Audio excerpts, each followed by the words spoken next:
আসসালামু আলাইকুম দর্শক, বিশ্বাস করুন আর নাই করুন, বাংলাদেশের রাজনীতিতে এমন একটা ঝড় বইছে যার ঢেউয়ে সবকিছু উলটপালট হয়ে যাচ্ছে। যে দলটাকে একসময় সবাই রাজাকার মৌলবাদী বলে কুণ্ঠাসা করে রেখেছিল, সেই জামাত ইসলামী কি এখন দেশের রাজনীতির সবচেয়ে বড় চমক?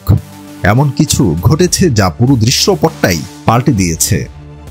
আপনারা দেখছেন দৃষ্টিকোণ। আজ আমরা এমন এক সত্যের মুখোমুখি হব যা হয়তো আপনাদের বহুদিনের বিশ্বাসকে ভেঙে দিবে। বাংলাদেশের রাজনীতিতে জামাত শিবিরকে কোণ ঠাসা করার জন্য তিনটি বড় ইস্যু ব্যবহার করা হয়েছে, যেন কাঁটা তার দিয়ে তাদের ঘিরে রাখা হয়েছিল। 1, মুক্তিযুদ্ধ; 2, নারীর অধিকার; 3, হিন্দু জনগোষ্ঠীর ভয়। এই তিনটি ইস্যু কাজে লাগিয়ে আওয়ামী লীগ, বামদল, এমনকি বিএনপিও জামায়াতকে বারবার চেপে ধরেছে। কারণ কি জানেন? জামায়াতকে আপনি দুর্নীতিবাজ বলতে পারবেন না, অসৎ বলতে পারবেন না, স্বৈরাচারও বলতে পারবেন না, কিন্তু যেই আপনি রাজাকার, মৌলবাদী বা নারী বিরোধী বলবেন, সঙ্গে সঙ্গেই অনেকেই সেটা বিশ্বাস করবে, বিশেষ করে আন্তর্জাতিক মহলে। তাই বারবার তাদের দিকে এসব অভিযোগের তীর ছোড়া হয়েছে। গত 17 বছর ধরে আওয়ামী লীগ এই প্রপাগান্ডা এমনভাবে ছড়িয়েছে যে জামাত শিবিরের কর্মীরা নিজেদের পরিচয় দিতেও লজ্জা পেত, ভয় পেত। কিন্তু 2024 সাল সবকিছু বদলে দিয়েছে। এই 1 বছরে জামায়াত অনেক কিছু হারিয়েছে, আবার অনেক কিছু পেয়েছেও। সবচেয়ে বড় পাওয়া হলো তাদের কাঁধ থেকে রাজাকার আর যুদ্ধাপরাধীর তকমাটা মুছে গেছে। কিভাবে? কারণ রাজাকার শব্দটাই এখন স্বৈরাচার বিরোধী আন্দোলনের সবচেয়ে শক্তিশালী স্লোগানে পরিণত হয়েছে। যখন মানুষ রাস্তায় নেমে তুমি কে আমি কে, রাজাকার রাজাকার স্লোগান দিয়েছে, তখন তারা বুঝেছে এই শব্দটা আসলে কার জন্য ব্যবহার করা উচিত।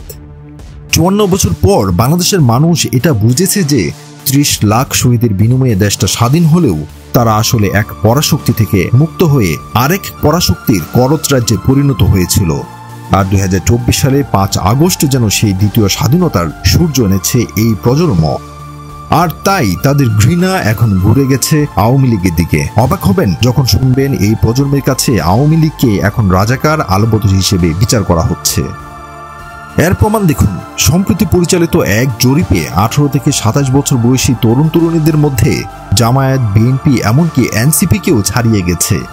এই প্রজন্মের 12% মানুষ জামাতকে ভোট দিতে চায়, যেখানে বিএনপির পক্ষে 9%, আওয়ামী লীগের পক্ষে মাত্র 7%, আর তরুণদের দল বলে দাবি করা এনসিপি পেয়েছে মাত্র 4% ভোট। এবার আসি দ্বিতীয় ইস্যুতে, নারীর অধিকার।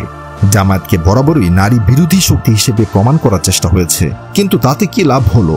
2024 পর নারীরা প্রকাশ্যে বলছে যে তারা জামাত শিবিরের ভক্ত। শুধু গ্রামের নারীরাই নন, শহরের উচ্চবিত্ত নারীরাও তাদের কাজের প্রশংসা করছেন। জামায়াতও এবার ধীরে ধীরে নারীর নেতৃত্বকে সামনে নিয়ে আসছে, পর্দার বিধান মেনেই। মহিলা জামায়াতের নেত্রীরা এখন ইউরোপিয়ান ইউনিয়নে দাওয়াত পাচ্ছেন, ছাত্র সংস্থা তামান্নারা শিবিরের অনুষ্ঠানে বক্তব্য দিচ্ছেন। সুতরাং জামায়াত নারীদের ভোট পাবে না বলে ক্ষমতায় যাবে না, অথবা ডাকসুর ভিপিজিএস হবে না, এসব এখন কেবলই মিথ্যা আর ভুয়া তথ্য। যদি এখন ব্র্যাকের মতো কোনো সংস্থা শুধু নারীদের মধ্যে জরিপ চালায়, দেখবেন জামাত শিবির বিপুল পরিমাণ ভোট নিয়ে এগিয়ে আছে। কারণ নারীরা বুঝে গেছে আওয়ামী লীগ, বিএনপি যতই প্রগতিশীলতার মুখোশ পড়ুক না কেন, ইভটিজিং আর ধর্ষণের ঘটনায় তাদের নামেই অভিযোগ আসে। অথচ জামাত শিবিরের কোনো নেতাকর্মীর বিরুদ্ধে কখনো ইভটিজিং এর প্রমাণ নেই, বরং নারী নিরাপত্তার প্রশ্নে তারাই এখন সবচেয়ে বেশি সোচ্চার। এবার আসি শেষ ইস্যুতে, ধর্মীয় ইস্যু। জামায়াত নাকি হিন্দুদের ভোট পাবে না? কখনোই না। আওয়ামী লীগের অবর্তমানে সব ভোট যাবে বিএনপির বাক্সে। কিন্তু ঘটনাটা কি আসলে এমন? জামায়াত তাদের অমুসলিম শাখার মাধ্যমে সারা দেশে কয়েক লাখ হিন্দু নেতাকর্মী তৈরি করেছে, যারা 5 আগস্টে জামায়াতের হয়ে মাঠে নেমেছিল। অবিশ্বাস্য হলেও সত্যি, হিন্দুদের মাঝেও এই মুহূর্তে জামায়াতই সবচেয়ে জনপ্রিয় দল। কারণ হিন্দুরা এটা জানে যে ইসলামে মানুষের সম্পদ লুট করা, সংখ্যালঘুদের নির্যাতন করা কঠোরভাবে নিষিদ্ধ।